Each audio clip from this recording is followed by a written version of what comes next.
Hi, I'm Patty Dreier. Welcome to Portage County Matters. I'm County Executive here in Portage County, and every month we put together another show. I think you're really going to like this one. This is all about the Green Circle Trail, and as we march forward toward the first day of fall during this month of September, we thought we wanted to get you out on that trail. And I can't wait to introduce you to Bev Laska. She's our current president of the trail when we get to that part of the show. We're going to talk about just a couple of other news updates, and then we will get to our guest. Citizen appointments. Oftentimes you'll hear about different opportunities to get involved in county government through citizen appointments on boards and committees. And right now we've got a couple of openings that I'd like you to think about. One of them is for citizens who want to be involved in our Aging and Disability Resource Center board work, which is all about helping to provide services and programming, strong programming for our population of seniors in our community as well as people with disabilities. So there's an opportunity for many people of all ages to get involved. But right now on our board in particular, we're looking for people ages 65 and older. We always have to fill certain slots that represent the stakeholdership of the Aging and Disability Resource Center. So right now the vacancy is for someone ages 65 and older. If you'd like to get involved, we'd love to have you apply to be appointed, and you can do that by calling our office at 346-1997, and of course the area code is 715. Per diems and mileage are provided for that appointment. The other appointment I wanted to make you aware of is our local Board of Adjustment. And this is a board that deals with land use and zoning issues and exceptions. And it takes a little bit of expertise that people build on and become greater experts on related to land use. And so if you've got background and expertise in planning and zoning kinds of matters, perhaps you've worked on a town planning commission, that would be a perfect opportunity for you now to step up to the county level to the Board of Adjustment. Right now we have an alternate position available with that board, and again, per diems and mileage are paid. So if you'd like an application to apply, go ahead, 346-1997, and Jamie at my office will connect you in the ways that you need information and applications. So Farm Technology Days 2014 is behind us. We had an absolutely superb showcase event here in Portage County, and I want to thank all of the volunteers and our farm hosts for making it possible, and a lot of community sponsors. We can't forget them. Nearly 50,000 people attended. We're still waiting for all the final after-action numbers, and what I'd like to do is to have Sarah Brish on the show yet this fall to give us an update on that phenomenal event, and we'll get to that soon, I promise. Again, I want to thank Feltz Family Farms, Blue Top Farms, and then Myron Soik and Sons, Inc., and Greg Kiszewski and Sons, Inc., for allowing us to use their lands, their farms, their history in making this event possible. Another subject, our Adult Day Center at the Aging and Disability Resource Center has some openings for placement. This is a place that offers supervised programming for those in need of extra care to remain living in the community as independently as possible. So perhaps you as a viewer have a situation in your life where you're caring for mom or dad at home and you need to get to work and know that mom or dad is safe during the workday. So this is a perfect opportunity to take advantage of the Adult Day Center services at the ADRC. We provide a number of different benefits for a small fee for services. You can look forward to assistance with, say, personal assistance care or personal care for the individual, or nutritious meals and snacks, or therapeutic music and games and exercise or crafts. There's lots of things to keep the participants at the ADRC busy and safe during the workday while they're having the greatest opportunity possible to be socialized and be fully engaged in their healthy living on a daily basis.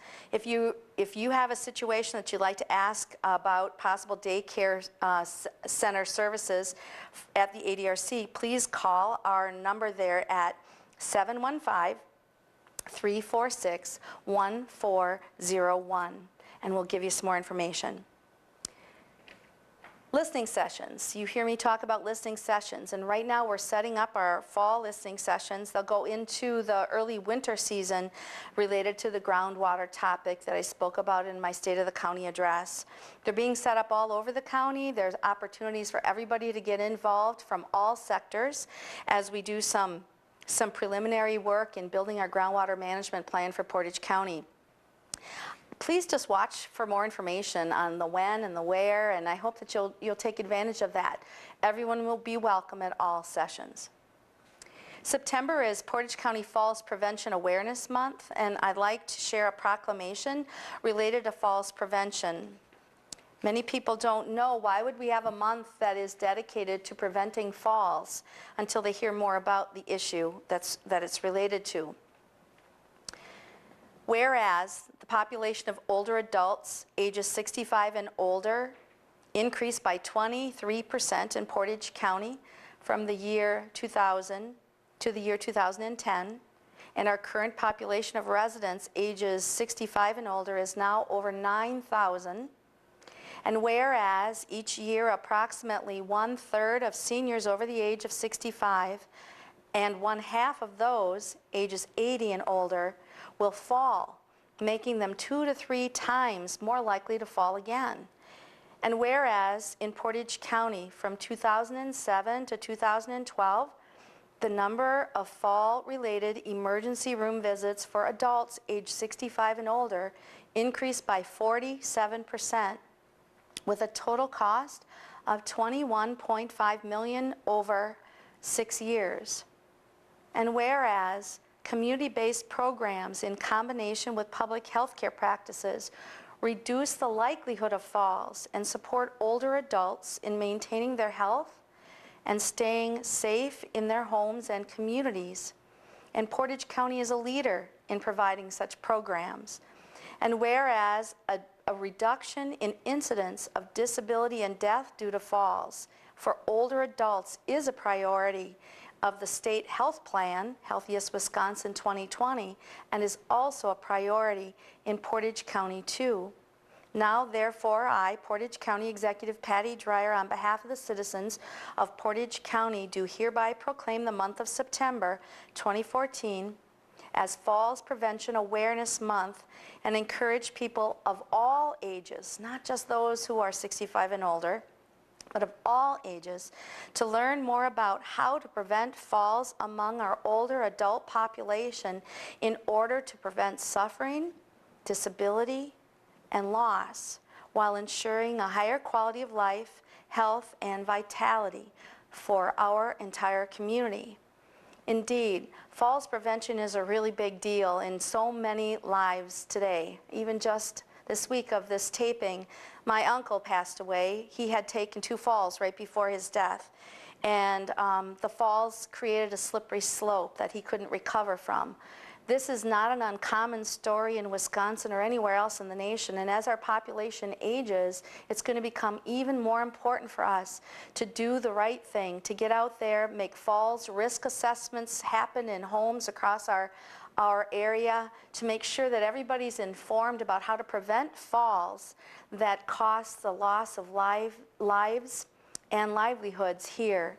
So please ask about falls prevention this month and throughout the year, about the programs and services that we offer at the Aging and Disability Resource Center.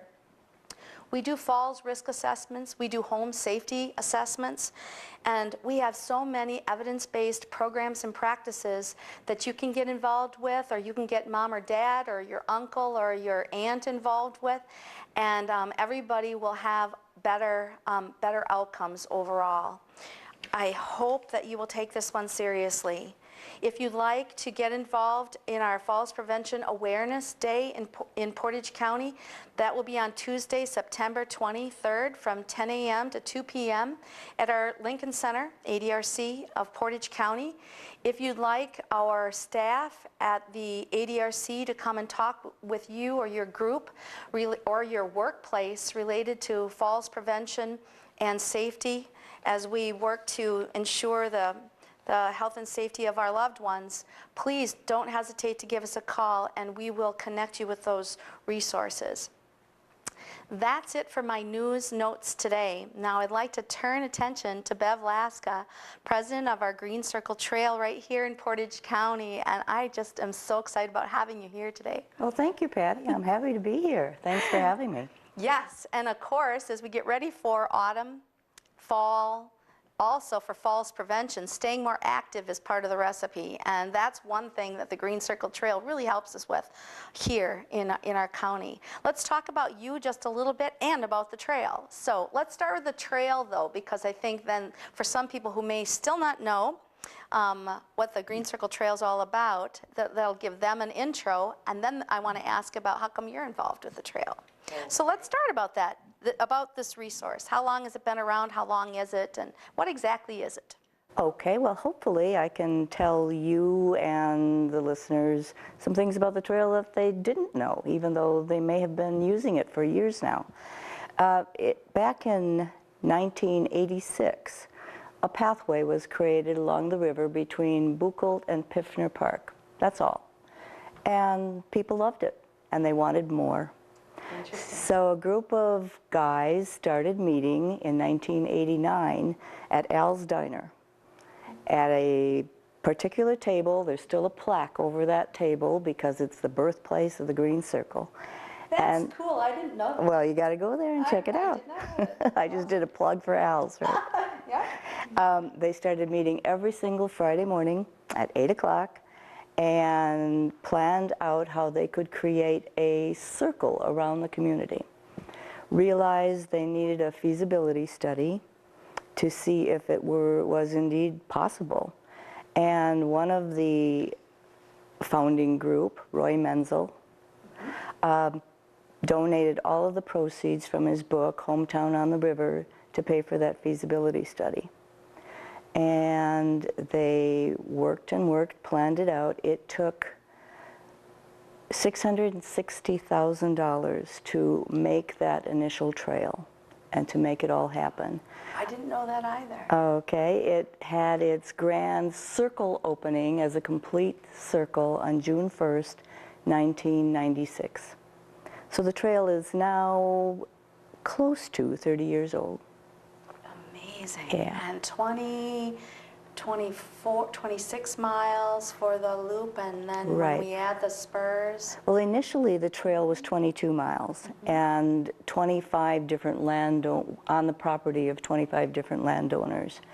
Today the trail is now 26 miles for the complete circle.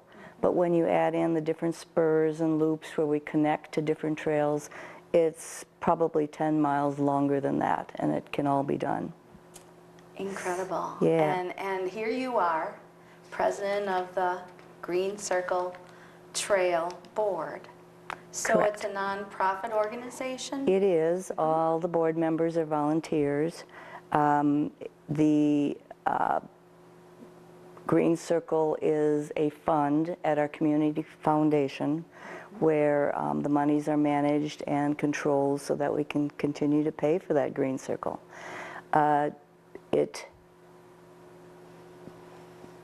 There are continuous maintenance needed for the trail. The trail is maintained by our County Parks Department and our City Parks Department.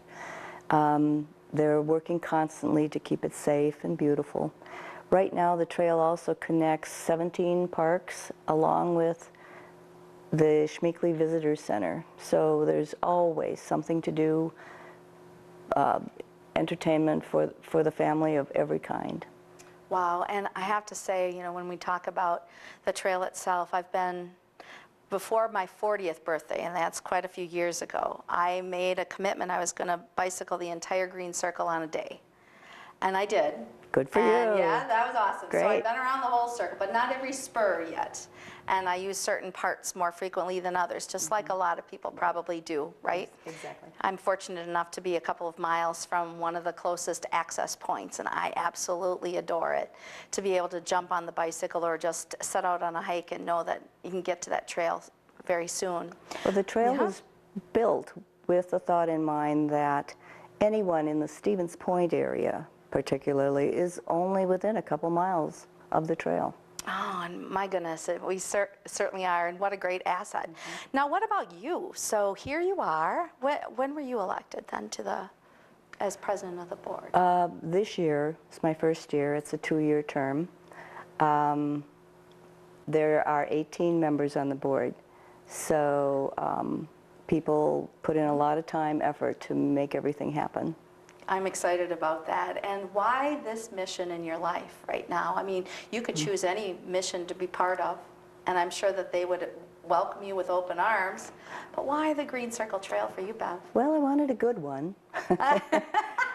I've been a lifelong resident of Portage County. I've lived here all my life, raised my daughters here, and I always promised myself that when I could, I would give back to the community that I've always belonged to.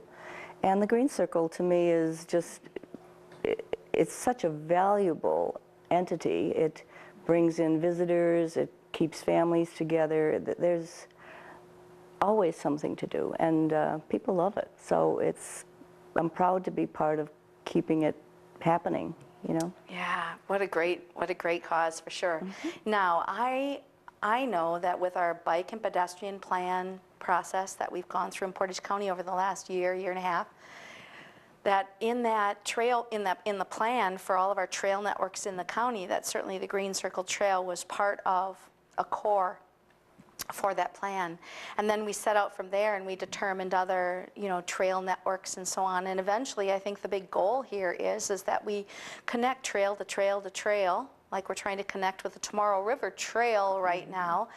And when you can link the east and the west, so to speak, then you've allowed these grand corridors to be formed, and then people can go for many more miles or on a greater adventure than they could have if they would have had to have this fragmented sort of approach. How does the Green Circle Trail's future, fit into that kind of strategy? In a number of ways, Patty. We are periodically contacted by even our neighboring communities, the Marshfield area, the Wisconsin Rapids area, looking to also see how they can connect with us and or create much like what we have. The Green Circle Trail today is the longest and first encompassing trail around a community in the country. I didn't know that. There you go. How cool is that right here in Portage County? Right. So we're looking to connect with even more if we can. We're constantly watching where and how the population might be moving in our area too, to make sure that the trail stays available to as many people as possible. How do you secure the future of it? Let's see, way back in the beginning you had said that you had, 25 landowners at that particular time. How do we rank on that matter these days?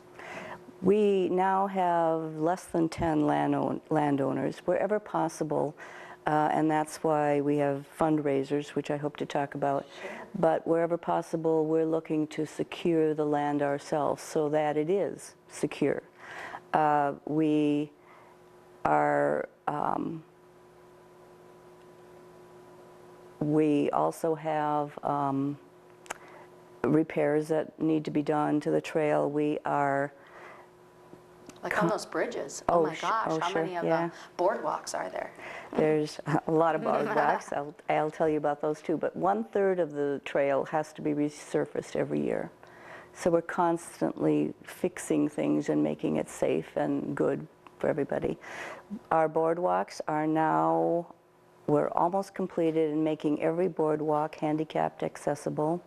They are almost all 8 feet wide by the end of this year. That will be true for all of our boardwalks. And we have certain sections of the trail with more boardwalks than other. The Moses Creek section of the trail, if you haven't been on it, it's gorgeous. Oh, it is. It's got what we think of or believe to be the longest continuous boardwalk in the state of Wisconsin. Incredible. And we knew it was long, for sure. Yeah. And it is gorgeous. The work that it took is. to create that has just got to be a monumental amount of work. It was a lot of work done in the summertime, in the boggy, mosquito-infested yes. area, and the people that worked on that were unbelievable. You know, it's much like, I used to be on the board of the Ice Age Park and Trail Foundation at that time. Now it's the Ice Age Trail Alliance. And we did the same thing when it came to the trail, the 1,000-mile trail, tracing our glaciers last advance in Wisconsin. But anyway, that particular trail organization did something that I'm hearing you talk about related to Green Circle, and that is to secure for the long run the future of the trail path, so that you're not constantly having to deal with different land arrangements that make it a little bit more of a challenge to ensure that it doesn't fragment over time. And so the easements and so on that are permanent easements allow us to create these pathways, and that really makes it a whole lot more sustainable for all the effort that goes into creating it in the first place. Right. We're constantly looking for any openings where we can move the trail to perhaps be more permanent, that we don't have to worry about hazards of nature or property taking a different turn. So we're always looking for that. But I'm sure that we have to say, you know, the grand thank you to the landowners that allow us this access, for what a phenomenal gift to our community that they have made possible. We do, and they are great supporters to allow that. The Green Circle has proven to be a good benefit also for our real estate market. It really helps the landowner to be able to say that their property is near the Green Circle Trail. People are very interested in that. Now let's talk about ways to get involved, and you know, we mentioned the board, we mentioned that there are other maintenance opportunities, but also the fundraising idea that you want to make sure that we key on during the show as well. Well, yeah, obviously we need money, and sometimes a lot of money, to keep that trail running. It has to be maintained, repaired, changed as needed. A couple of years back, about 4 or 5 years ago, there was a huge flooding along the Wisconsin River, and that cost over $40,000 to repair that. The trail was virtually washed away. So we do have an annual campaign. We call it our Ask campaign, and we do mailings to members of the community that we feel will be interested. We last year raised $62,000 to maintain the trail. Our budget this year for 2014-15 is $92,000. So we do have to work hard to get those donations. Our donations come from individuals, businesses. Also, we get donations in kind, like help with printing our brochures. I know that even our website, that sort of thing. And even if you want to talk about county government for a moment, you know, the parks director and park staff time that we're putting into helping to make sure that the trail is safe, that we're around in our particular areas to make sure that there aren't any hazards along the way. All of that is a contribution just through the tax dollars here in Portage County as well. Yes, and the people at Schmeekley also maintain their portion of the trail, help us with our website, our Facebook pages. All that is donated time. Outstanding. What month of the year are you doing that Ask campaign? In October. Oh, perfect timing. Perfect timing, yeah, yes. That was even before I knew that you were going to be a guest on the show for sure. It's also a perfect time to get out on the trail. My favorite time of the year is always fall out there. It's the time of the year that families do the entire circle. They'll jump on their bikes and try to do the whole circle in a day. It's just, the weather's cooler, the colors are beautiful. It's a great time to be out there. You know, for me, in my own life, I can't let autumn go. The color of autumn, I can't let it go if I didn't hit the trail. And there are times, of course, this is the time of year when we're putting together the county budget. This is the biggest job that a county executive has to do, and the biggest charge, I guess you would say. And so here it is, right on top of the glorious color of autumn, but there is still not an autumn that's gone by that I haven't gotten on the sections of the trail that are closest to where I live to be able to immerse myself in the colors and just the season, and make sure that I didn't let it get behind me without being part of it. So I'm so grateful for Great. this resource. We do on the trail try very hard of late to find out who is using the trail and when they're using it and how they're using it. And September is indeed the busiest month of the trail by far. Part of that's due to the college students coming back into town, and they and their families getting out on the trail also. But September is our busiest month. Wow, and I didn't know that. I have seen people doing their census study, you know, while we are on the trail. And also, sometimes when I'm on the trail, different people stop me, say, "Aren't you?" And I can't believe you're on the trail. This is so great. And so then we'll have great trailside conversations before we each say goodbye and head on the rest of our trip that day, whatever that might have been. We do a couple of things in order to know who's using our trail. We have a part-time person that we've hired to help with our studies. She works through Schmeekly right now, but she may stop people on the trail, might even give you cookies and lemonade in order to help answer questions. We ask people where they have come from, and in that way we're finding out that many of our users are visitors to the area from other areas. They've heard about our trail. The tourism boost, right? Just like the Sparta trails Exactly. are. We'll ask them how long they plan to be on the trail, how they heard about us, all of that. So that gives us statistics as to which parts of the trail and who's using it. We also have some trail counters out there, mechanical little trail counters that just kind of give us a click every time someone passes by. Wow, no, I've never seen them. I'm not going to tell you where they are either.